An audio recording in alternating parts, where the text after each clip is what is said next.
We're about to jump into one of the most chaotic, earth-shattering events in all of human history, the French Revolution. This isn't just a story about politics.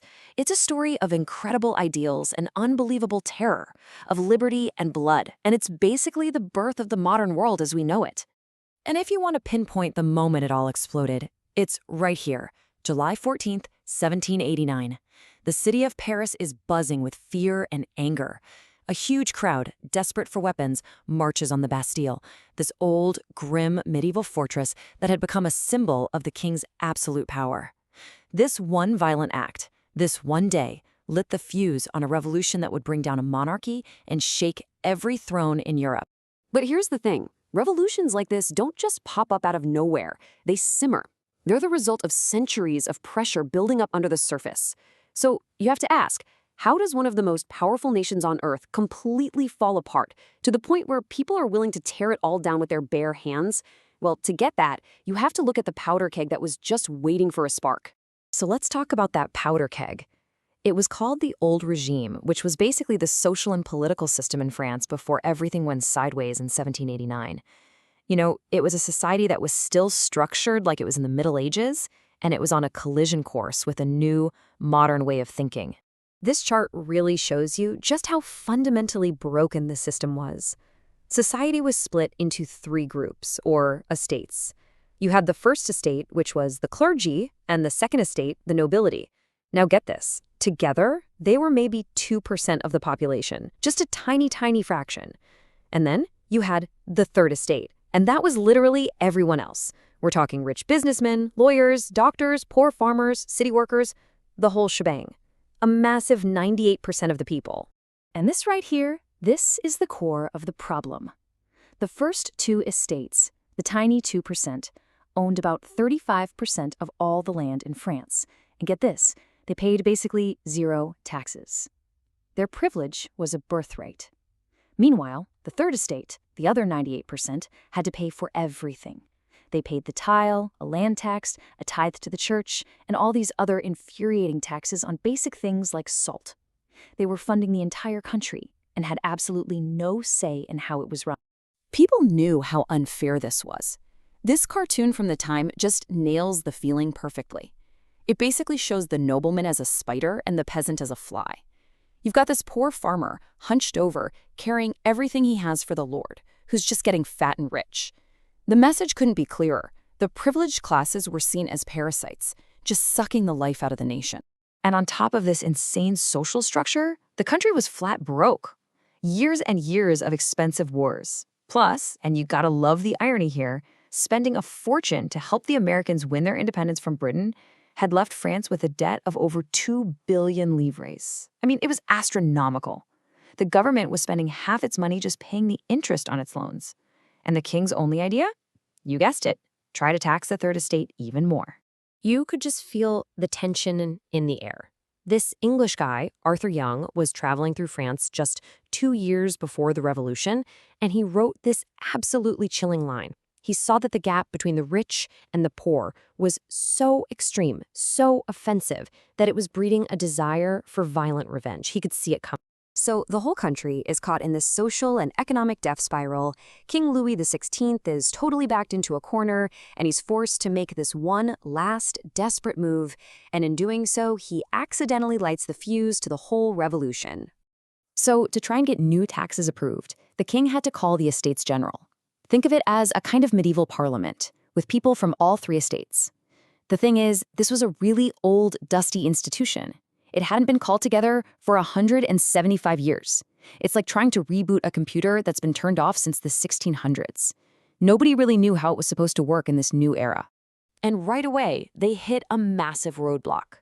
The old way of doing things was to vote by estate. Each estate got one vote. Well, you can see the problem, right? The clergy and the nobility would just team up and outvote the third estate 2-1 every single time. It was a joke. So the third estate, full of these new Enlightenment ideas, demanded something radical. Vote by head. Let every representative have one vote. Since they had more people, it would actually give them a real voice. The king said no. And on June 20th, the third estate deputies showed up to their meeting hall to find the doors locked. Did they go home? Nope, they went to a nearby indoor tennis court, of all places, and took an oath. They declared themselves the true National Assembly, the real voice of the French people, and they swore they would not stop meeting until they had written a brand new constitution for France. This was it. This was an open act of rebellion. And after that, things just started moving at lightning speed. Just look at the timeline for that summer. May 5th, the Estates General meets. Just over a month later, June 20th, you get the tennis court oath. Less than a month after that, July 14th, the Bastille is stormed. And by August 4th, in this one wild all-night session, the National Assembly completely abolishes the entire feudal system. Hundreds of years of tradition, gone, just like that.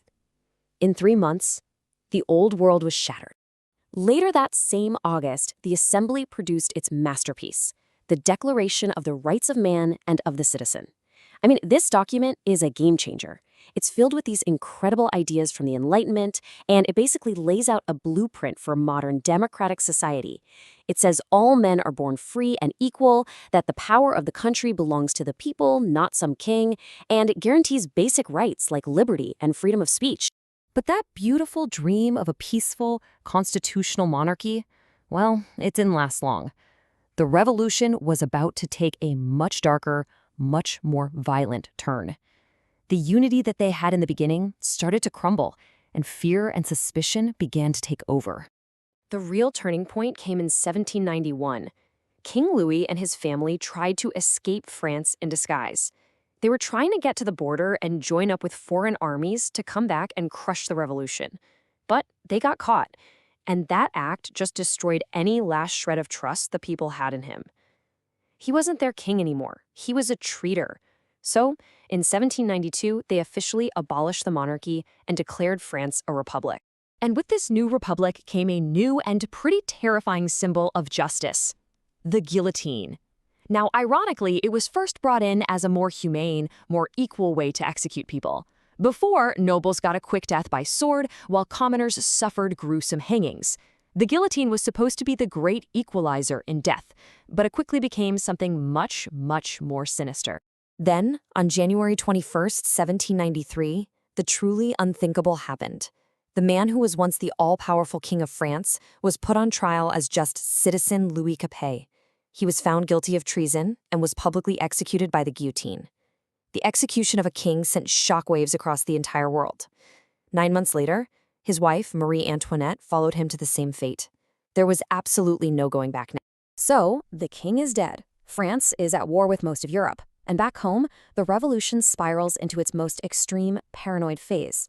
A radical group called the Jacobins, led by a guy named Maximilien Robespierre, took control, and they decided to eliminate anyone and everyone they saw as an enemy of the revolution. For about a year, from 1793 to 1794, this Committee of Public Safety, with Robespierre at the helm, unleashed what we now call the Reign of Terror. It was pure, state-sanctioned paranoia. If you were even suspected of not supporting the revolution, if you were a priest, a noble, or just some random person who got denounced by your neighbor, you could be arrested and sent to the guillotine. We're talking an estimated 40,000 people killed in this wave of terror. Well, a fire that burns that hot can't last forever. The terror eventually ended when Robespierre himself was sent to the guillotine. But the years of chaos and war had left France totally unstable. It created this huge power vacuum, and into that vacuum stepped one of the most brilliant and ambitious figures in all of history. And the journey from the terror to an emperor happened incredibly fast. First, Robespierre's execution ends the terror.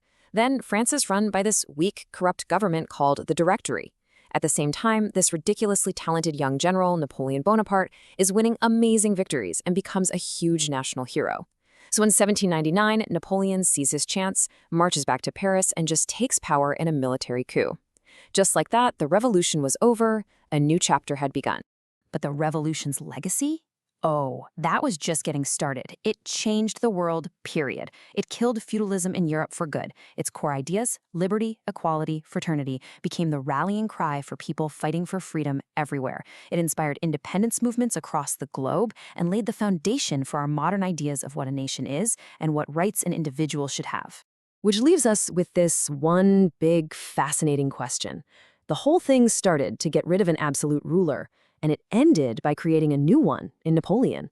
So, when you look back at all the chaos and all the bloodshed, was it a success? Was it a victory for liberty and democracy? Or did it just prove that sometimes revolution just paves the way for a different kind of tyrant? That's the question historians are still wrestling with today.